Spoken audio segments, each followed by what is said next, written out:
Hey everybody, this is Strategywizard. Today I'm going to be doing a review of War of the Ring, the board game 2nd edition. Now, this is a really big game. It takes around 2 hours to play. It's technically, I think you can play up to 4 players, but essentially this is a 2-player game and I'm going to be reviewing it as such. Now, this is designed by Roberto Dimiglio, Marco Maggi, and Francesco Nepitello. If I got those wrong, my apologies. I'm not confident that my pronunciation is correct. It's published by Ares Games, and the art is done by John Howe and Fabio Majorana. Again, might have messed up the second one there, but John Howe I'm familiar with, and I know he does really good artwork.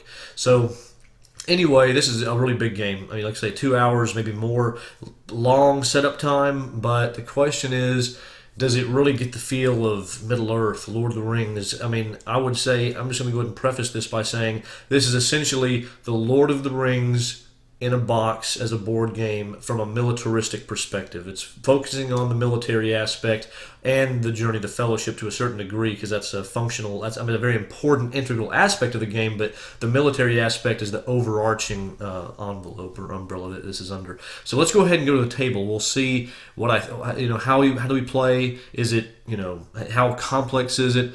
And it is complex. Let's go ahead and go to the table and we'll talk about it. Okay, so I'm not going to worry about showing you what this game looks like when it's set up, but the main thing I want to show is a lot of the components that you get and then describe the basic gameplay. So you get a bunch of miniatures. You're going to see some of them here. Red's bad guys, blue are good guys, gray are leaders of both sides. And then you have characters, which are these dark gray silvers, and I'll show a few examples, show the quality. A nice Gandalf right there. Got Saruman here. We've got Boromir. And there's a whole bunch of other ones. Lots of good characters. The miniatures are great quality. Obviously, if you want to, you can paint them, but they did the generosity of somewhat color coding them, so it's not, it's not, you don't really need to. There's enough differentiation to where it works. So you get tons of miniatures, you get a bunch of dice. These dice, red for the bad guys, as you can imagine, blue for the good guys. The game is obviously dice driven. So you have dice for attacking, which are the 6-sided dice. You have dice for your actions, which are the red and blue dice. What's going to happen after you set up the game, you have your armies set up, and there's a pre-described way for how each territory gets distribution of armies. You're going to take turns by rolling your dice, and whatever results you get, that decides what actions you can take. And you'll have, like for example, there's the sword, there's the palantir, there's the Eye of Sauron, there's, I guess this is a crown, and let's see, there's also, oh yeah, and then there's, in this case, the crown and the flag. There's also a single flag on here somewhere, I believe, although I could be wrong. And the blue dice, for the good guys, they have a Will of the West symbol, which it's an elvish symbol, I believe.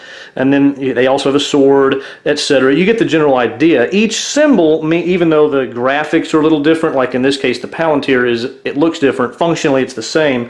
Each different die represents a different ability you get to use. For the palantir, it lets you play or draw cards. For the Will of the West, for the good guys, it's basically a wild, so they can do whatever they want.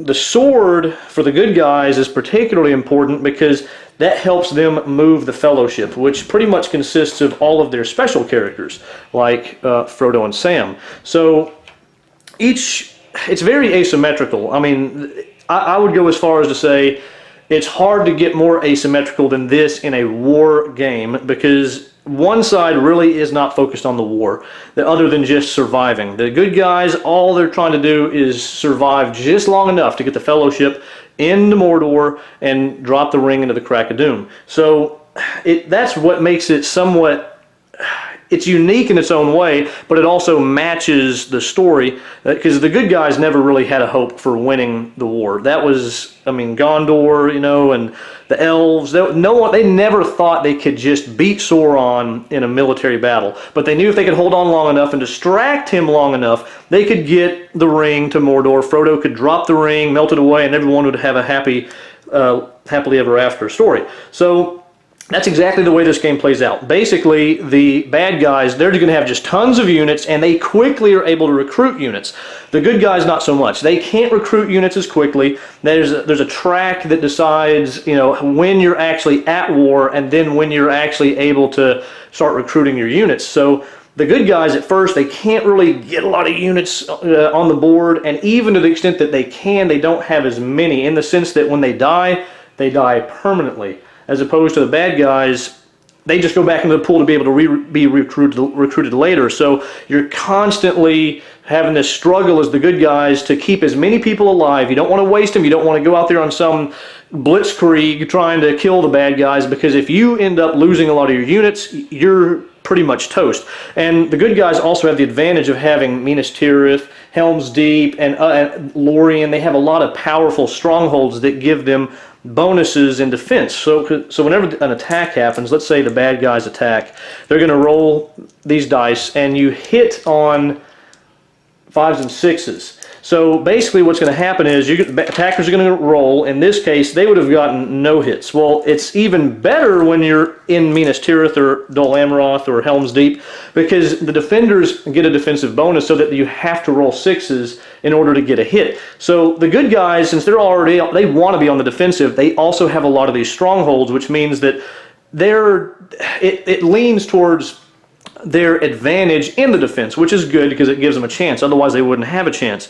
So basically, they're on the defense. They're trying, and whenever the attackers attack, the defenders get their chance to roll. And like in this case, the defenders would get 3 hits because obviously the attackers don't have the defensive bonus, and that means any person playing the good guys at this point would be very happy They would kill 3 bad guys on the opposing team. So that's the gist of combat. It's very, very straightforward. There's nothing complicated except for one other detail. You can, if you want to, play cards. The good guys have their blue cards, and there's different categories, but the main thing is each card, there's an ability that you can use on the top, it could do different things. Like in this case, play if at least one companion is in the fellowship, meaning it's not just Sam and Frodo. So if there's at least one companion left in the fellowship, then you can use this ability. But on the bottom, it gives you a combat ability. Like in this case, play if a companion is in the battle. Then you forfeit the leadership of all the companions participating in the battle. It's important that I read that card, because leadership is what you get mainly from having leaders like the Nazgul, or leaders for the bad guys, and you have leaders for the good guys, like Rohan leaders.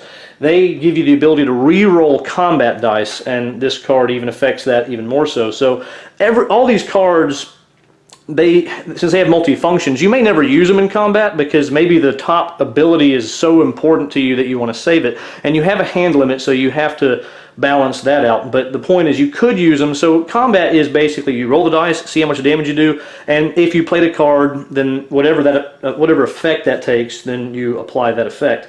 So basically, I guess what I want to say is combat is not like, say, other games you might have played, like Forbidden Stars or Kemet, where there's maybe a little more in the way of strategy. The combat here is more luck-based, but the thing is, it's somewhat realistic in that sense, because any battle, there's a chance that you're going to have losses that you didn't expect. You might have the advantage, but that does not mean that you're going to just slaughter and win. And the cards do give you a chance to somewhat control your destiny. It's not completely luck-based. You do have that ability to shift it in your favor if you so choose, or if you have the ability to. Now, the other thing that I want to talk about as far as the way the game's played, whenever you're getting the fellowship starts way up here. As they're going along, moving, using the character action, the more character action dice they have, the more they can move if they choose, although it can be used for other things. But they'll be moving down, getting closer. The bad guys are going to be rolling these Sauron dice, and the Eye of Sauron really is what I should call it. The Eye of Sauron, you're not able to use them in a traditional sense. They don't give you an action, but they do give you a chance to find the ring bearer, so to speak. So what's going to happen is each one of these you roll, it's going to go over to the side. Now for each of these Eye of Sauron dice that you roll, whenever the Fellowship decides to move, if they decide to move, and they may not if they see you have a lot of eyes, but for each eye, you get to roll a number of these dice. So you roll you have 3 eyes, you roll 3 dice when they move, and for any 6 that you roll, that's going to give you an opportunity to do potential damage. You're going to draw one of these cardboard tiles, and it's going to have some effect. It could move their corruption up, in this case 3. If they get to 12, then the good guys automatically lose. They could be revealed, and there could be damage equal to the number of Eye of Sauron dice that you rolled. In this case, it's just 1 corruption and being revealed. And of course, being revealed is bad because it makes the Fellowship have to waste a turn to hide themselves again. And in some cases, there are cards that that the bad guys can use to really do some damage to a revealed Fellowship. So that's the way that works. Now, that's the general idea. You know, your other actions are, there's mustering, which lets you recruit troops or get new characters, especially in the case of the bad guys. You know, they might want to get Saruman. He doesn't start off in play, but you can get him in play given a certain criteria, and that'll get you new cards and it'll add dice to your pool. So getting new characters is important. And see, so mustering does that, and then see the character action can let you move your leaders, and see the army die lets you move your armies. So even though to a certain extent the whole game revolves around dice, and a lot of people might say, oh my gosh, that's too much luck, but the good news is, in the case of these dice, now I already told you in the case of the attack and defense, even though it's luck based, you still have the cards that can give you those extra combat abilities or modifiers that can really turn things in your favor. And in the case of the action dice, there's almost no such thing as a bad roll. I mean, if you're the bad guys and you rolled all Eye of Sauron dice, that would be pretty bad. But at least in the case of all the other, and the chance of that happening, I've played this game a few times, and I've never had that get too out of hand. But everything else is useful. I mean, mustering is good because you want to get more troops. Character actions are good because you want to be able to move your leaders or troops with leaders, or in the case of the good guys, you want to be able to move the Fellowship. The Palantir lets you draw cards or play cards. I mean, everything's good on some level. Army action, you want to be able to move your armies. So even though it's guiding what you can do, it's very rare that you're going to be completely out of good options. And the cards that you draw, since you're always drawing cards at the beginning of every turn, they give you a lot of options too. They can give you some great opportunities. Some so powerful that it can be somewhat game changing, but they're also somewhat what's the word I'm trying to look for? They're plot driven. It fits the plot of the story, so it actually adds a lot of theme. So that's exciting. That really is the meat of the game. There's a few other. Let me rephrase that. There's a ton of rules. There's tons of rules. Not going to go over all the rules. And there's elven rings that the good guys can use to change their die results. And if they use them as if they got corrupted, and then the bad guys can use them, and all kinds of other things. But the gist of it is, and I guess I'll cover one more thing. So the goals of the game are basically, for the good guys, well, let me go over the bad guys first. The bad guys are really just trying to conquer enough of the strongholds and these other fortresses. If they conquer enough of those, then they win. And that's really, they're totally militaristic in their approach because they can get tons of units, and it's really just a matter of time before they win that way. Because as I said before, every time the good guys lose units, they don't get to get them back. They're not reusable. They're just gone. The bad guys, they could just lose tons and tons of units, but they can just recruit them all right back. So it is just a matter of time before they win that way. The good guys technically can win the same way, and they don't need to capture as many of those strongholds and everything, but it's very hard for them to do that because they really don't want. The only time they would do that is if the bad guy has left some wide openings that the good guys can just take advantage of, because they don't want to take that chance and lose a bunch of units that they can't get back. So that's rare that you would go that path to win as the good guys. But the main reason, the main path to winning is, of course, getting the Fellowship to Mordor, to the Crack of Doom, and dropping the ring in. And the only thing is, and this is the one part about being the good guys that's kind of scary, and it makes me not want to be the good guys as much, just because it does make me a little nervous. But whenever they get there, they're going to come over here, and let's go ahead and see if we can turn the camera a little bit so you can maybe see, and maybe I can zoom in. I don't know how well this is going to look, but we're going to try. Okay, so you see those symbols there. Those symbols, that track, you're going to have 1, 2, 3, 4, you have those 6 basically. spaces you have to go through once you get into Mordor and get at the Crack of Doom. Basically, every time you're going to end up drawing more of these tiles, like during the hunt for the ring, whenever with the Eye of Sauron dice, and different tokens can be added by the good guys with certain cards that will be helpful and heal corruption, but the bad guys could have added additional tiles that are really, really bad for the Fellowship. So what happens is every time you move, you're going to draw one of those tiles, and it could be very, very devastating. This part, if you have not saved yourself from a lot of corruption early on, there's a good chance you're going to lose here. So I guess in a sense it's somewhat thematic because it's trying to imply you have to have been able to withstand a lot of corruption up to that point, because whenever you get there, that's whenever the rubber meets the road, and it's going to be a really hard battle. And even if you had zero corruption, you might be able to get unlucky enough to still lose. I'm not 100% sure about that, but, well, yeah, I guess you could, because there are enough of those really heavy-duty ones, heavy-duty threes and stuff. Threes will just knock you up really quick, because with 12 corruption to lose, all it takes is 4 threes. Now, I don't know if there are 4 threes, but either way, it's very hard. It's very hard to make it unless you have almost no corruption. But again, it's somewhat thematic because even obviously in the story, it was all Frodo could do between Frodo and Sam to be able to actually make it. So it is a challenge, and it's hard. So some people probably won't like that aspect. Other people won't mind so much. It just depends. But I guess that's up to y'all to decide. But that's basically how the game's played, not going into all the nitty-gritty details of the rules. So I'm going to go ahead and go on to my final thoughts.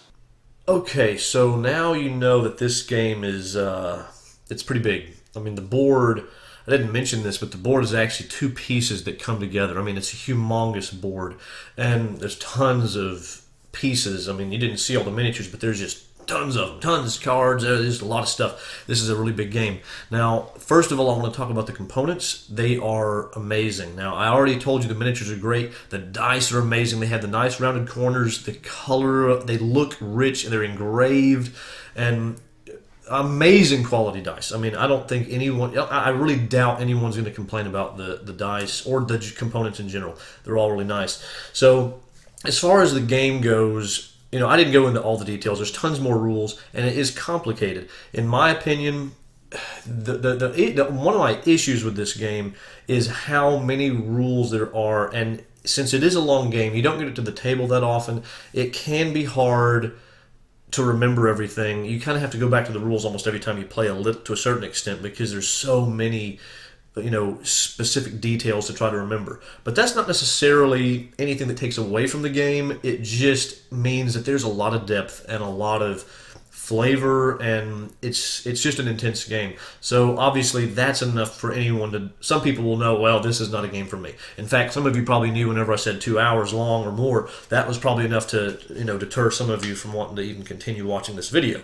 But I guess what I'm going to say is, gameplay-wise, it does a great job of trying to imitate the feel of Lord of the Rings as you're trying to push the Fellowship through to Mount Doom, and it is kind of scary, because every time that you make that move, you're trying to move the Fellowship. If Sauron's eyes, meaning the dice, if the eyes of Sauron dice are there, they're looking for you. So it gives you that sense of fear as they're traveling, which is good. I mean, it really does simulate that nervousness as you're trying to push forward. And there's the way they have all the characters, a lot of the main characters, the Fellowship, some of the bad guy characters. I mean, you've got the Mouth of Sauron and the Witch King and everything. There's all these characters, and they're coming into the game and doing different things, moving around on the board. And obviously, you can make it somewhat different than the way the actual story is, because you could have the Witch King go off and go to the Shire if you want. You probably wouldn't, but you could. I mean, there's so many possibilities here of what could happen, but generally speaking, the game is designed to where you're going to steer towards what actually happened. The forces of Mordor coming to fight Minas Tirith. Rohan is going to be attacked by Saruman and his Uruk-hai. I mean, they do a good job of making that a natural a natural progression in the game, but you could make it different. You can do things differently if you want to, if the right tactical and strategic options present themselves. And really, I guess that's where I want to move to the strategic aspect of this game. Now, the strategies are pretty straightforward because there's not a lot of different ways to win. So your main strategies for as the bad guys, you're just trying to crush the strongholds of the fellowship, or I should say the free peoples.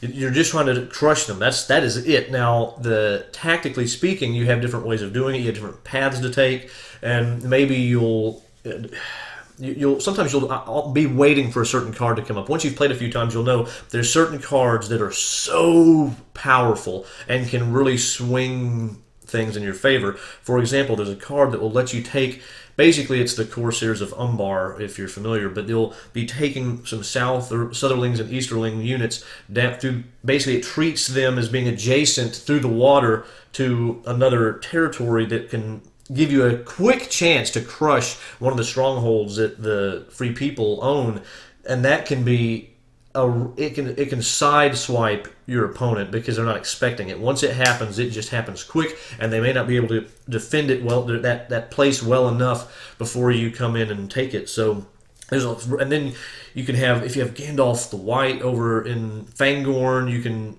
cause some problems for Saruman and possibly even eliminate Saruman, depending on what, if you get some good dice rolls. I mean, there's just these huge power swings that can happen that are exciting and thrilling, but they're also to a certain extent very luck based. So if you get the cards, you can do powerful things, but if you don't get them in time, then they won't matter. So you could see that as a negative. I mean, it's not like you're going to necessarily be able to do it every game, but that's also a good thing because it makes it to where you don't know what's going to happen. So that's good. You don't want to know everything that's going to happen. It's not totally scripted. So I would say that's a positive.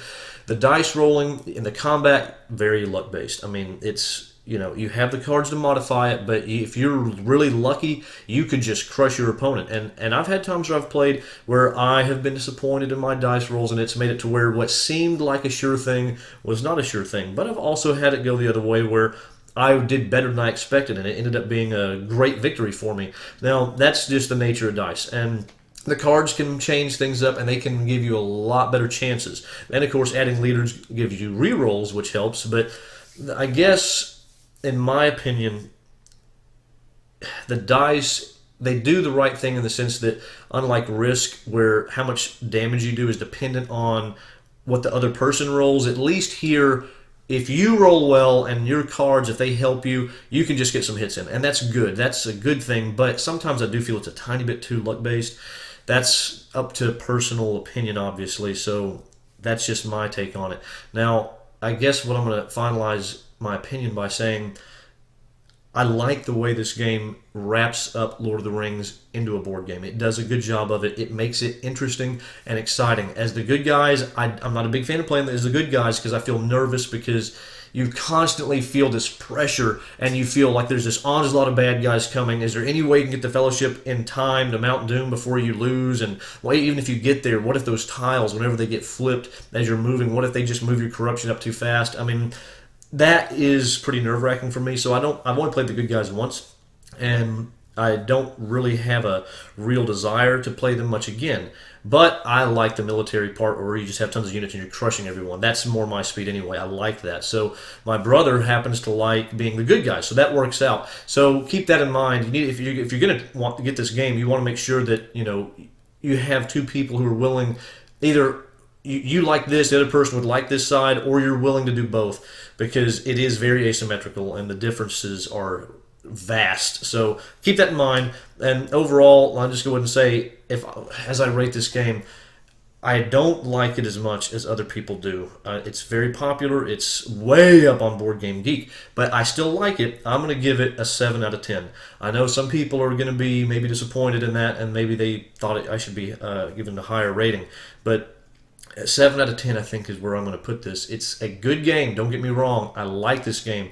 But given the length of time it takes to set up and how long it takes to play, there's a little too much luck for my taste. And I don't like the fact that the good guys feel it feels like a real struggle, even though that's realistic. It matches the actual story. They had a real struggle, so that's a good thing in a sense. But it makes me less likely to want to play them, which is unfortunate because I would like to use them more often, but it just feels overwhelming. So anyway, go ahead and leave in the comments what you think. Am I too harsh on the luck aspect, or do you think I rated it too high? Do you think that I'm wrong on even giving it a 7 out of 10? Let me know in the comments what you think, and I really appreciate it. Thanks for watching the video. If you want to, I'd appreciate it if you'd subscribe, and I will see you in the next video. Have a good day.